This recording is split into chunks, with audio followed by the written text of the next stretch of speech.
क्या आपने कभी सोचा है कि कोई आत्मा जिसे अपने पुण्यों के कारण मनुष्य जन्म मिल रहा हो और वह खुद उस जन्म को ठुकरा दे, और अगर वह जन्म हो स्त्री का तो उसे स्वीकार करने से इनकार कर दे।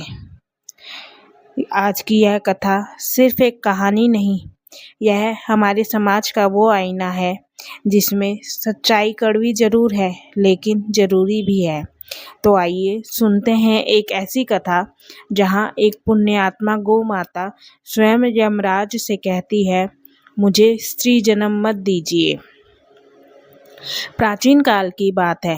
एक गौ माता थी जिसने अपना पूरा जीवन दूसरों की सेवा में लगा दिया। वह भूखी रहकर भी इंसानों को दूध देती, कभी किसी को दुख नहीं देती। समय बीता और एक दिन संध्या के समय उसे शांतिपूर्वक अपने प्राण त्याग दिए।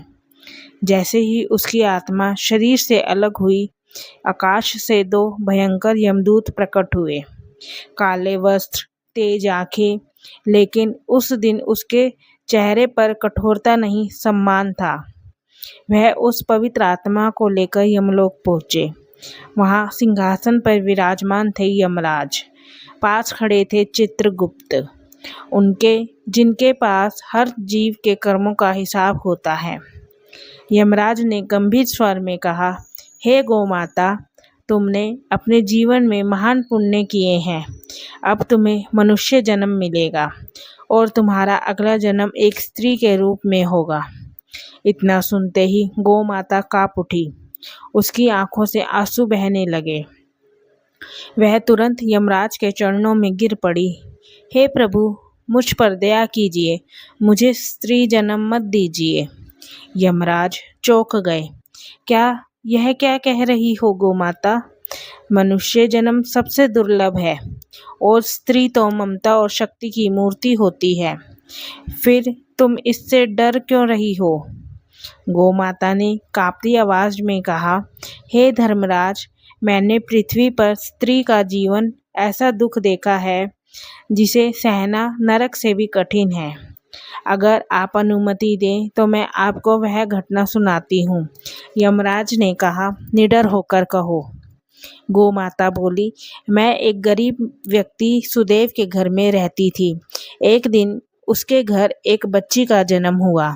घर में खुशी नहीं बल्कि सन्नाटा छा गया। पिता ने कहा, बेटी हुई है, अब बोझ बढ़ गया है।